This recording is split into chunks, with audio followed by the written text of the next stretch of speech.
Hey, what's up, guys? It's been a long time no see. It's been over a month since I posted my last video.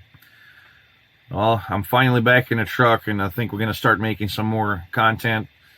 And the reason I was absent from YouTube sphere, I got sick with COVID.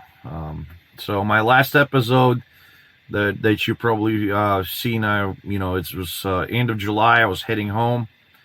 I got home and spent about 2 weeks home. Everything was fine. Kids went to school. In Alabama, the school starts early because we have hurricane season. So, there's potential for kids to miss a lot of school during the hurricane when they come here. Anyways, towards August 10th, it was Sunday, I believe.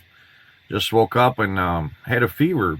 Nothing major, nothing scary, just a fever. And as day went on, just took some Tylenol, knocked the fever down, but still not feeling great, and everything like normal as usual. And then towards the end of the day, went to eat dinner, and dinner ended up in the toilet about half an hour later. So that was unusual. I kind of knew at that point I was sick, but I didn't suspect COVID because I still haven't had all the symptoms. And kind of taking it back a little bit, I've been COVID positive back in December of 2020. When I tested, I had some fever. I had loss of smell, loss of taste, kind of basic symptoms, some fever, some cough, but nothing major. And I recovered rather quickly. To me, my first COVID experience was more or less like a common cold, to be honest with you. But let's return to this one. So as days went on, the fever kept on just getting more intense and more intense. About second or third day, I woke up and I just completely lost the sense of smell.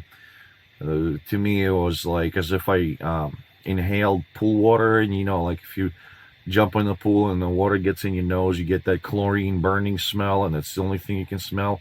That was exactly what I basically could smell from there on. And then any kind of food you put in your mouth, just kind of, you can't even tell the texture or anything. It's just bland, and there's like zero taste. Very bizarre sensation.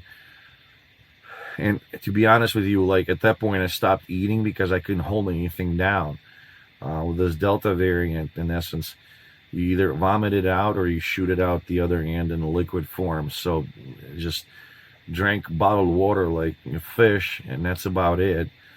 And I think I've spent like a good 7 or 8 days like that, just in some kind of COVID haze where I don't even remember that time very well, to be honest with you. It was kind of like in this half dream, half some kind of nightmare state where just floating around. I just remember I was on the couch and just watched YouTube or something. I don't even know. I didn't sleep well. I wasn't awake well.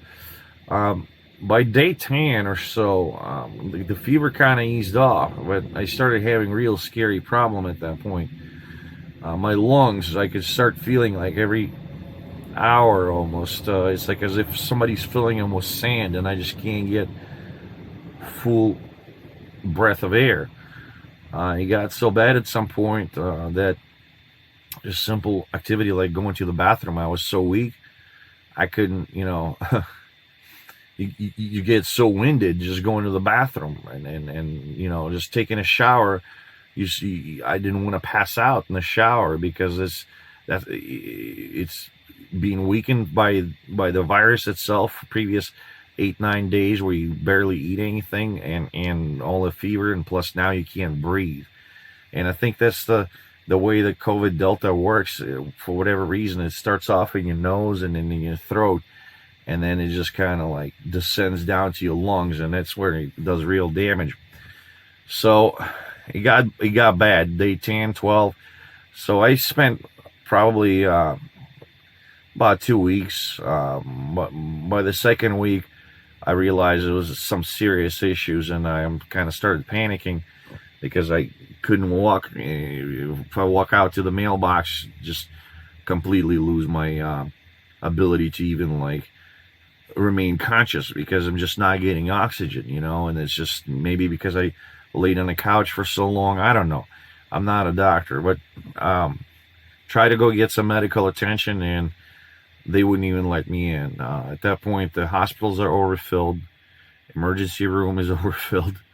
I went to one of those urgent care places. They wouldn't let you inside. They take the oxypulse meter and your symptoms, and then they just tell you to go to ER. And at that point, in Baldwin County, Alabama, the southern Alabama, our ER rooms, we're talking about 8-9 hour waits, and then most of them they'll triage you at the door, and most people wait in their cars because there's no seats left in emergency room. So you're not getting medical care unless you're literally dead, and it's they just pick up your half dead body through ambulance, and then even then, people get placed in the hallways. There's just no rooms left.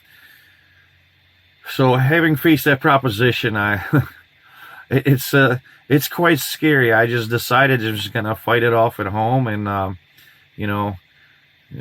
was lucky and kind of slowly gotten better day after day. After that, slowly recovered. With the help of my wife, we try to go out, kind of just regain strength, and then push myself to do even simple things like walking down the beach. I could barely get 100 yards down before I had to sit down.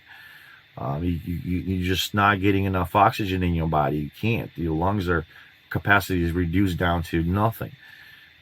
Simple activities you never even think about, you become a major chore. So, anyways, it's been 5 weeks now. I've been away from work.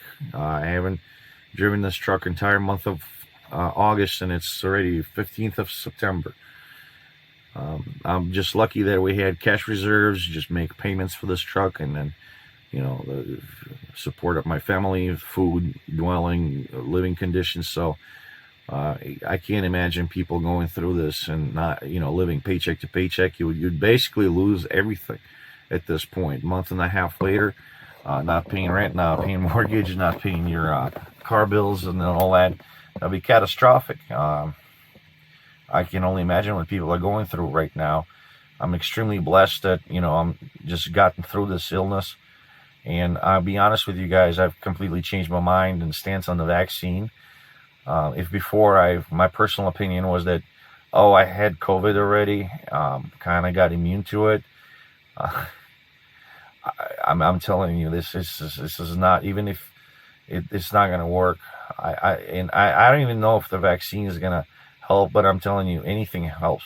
When you can't breathe, you don't care about anything else. And if there's something you can do that maybe help you, maybe reduce the severity of this, maybe something, I don't know, do it. I'm telling you, if you one of those persons hesitating for whatever reason, if you, God forbid, get sick with COVID, especially Delta variant, I'm telling you, you're not going to care about any of that shit that you're thinking right now. You're just going to want to breathe. And that's where I'm at now. Been COVID negative for over 2 weeks now. So I've tested again. So just recovering. I got some lung damage, as I was told by the doctor. Still can't get the full lung capacity back. I get easily fatigued. I can perform some basic physical tasks, but everything kind of coming back slowly. So I'm hoping over the next month or so, I just got to push myself every day to do physical activity, just kind of expand that envelope. But I'm basically in recovery mode right now, and trying to go back to work. Everything is super difficult. Things like sweeping out the trailer, I wouldn't even think about it. It's just one of those activities you just do daily, and now it's like I have to take breaks, catch my breath. I mean, it's crazy. Like roll up the dollies on the trailer. I hook up the gland hands, stupid shit like that. I would just do it with one finger in 2 minutes. Just 2 months ago, and now I feel like complete invalid because it takes me like 10-15 minutes because I got to take a bunch of breaks. Walking down the truck stop to get coffee, I have to plan that out because I get winded by the time I get 200 yards out to the parking lot there. So things of that nature, you never think about it, and then just COVID comes and takes it away from you. And I feel completely blessed. This is like I survived this without any external medical care or anything like that on my own, basically. And so I had fairly mild symptoms from what I understand, what other people go through. Um, but my message to you, to all my subscribers, all my friends and family, if you're hesitating about the vaccine, go get vaccinated. I'm gonna go do the same thing. I've just got to wait about a month since the recovery, so my immune system kind of builds back up, and I'm gonna go get vaccinated because I'm not gonna wait. I'm not gonna wait for another COVID variant. This is my second bout with COVID. I don't think I want to have third one anytime in the future, and I don't think I will live through it. So that you guys stay safe out there. Love you all. And we'll continue making good trucking content in a few weeks. We'll start posting that. I'll be on the road. Wish you all luck.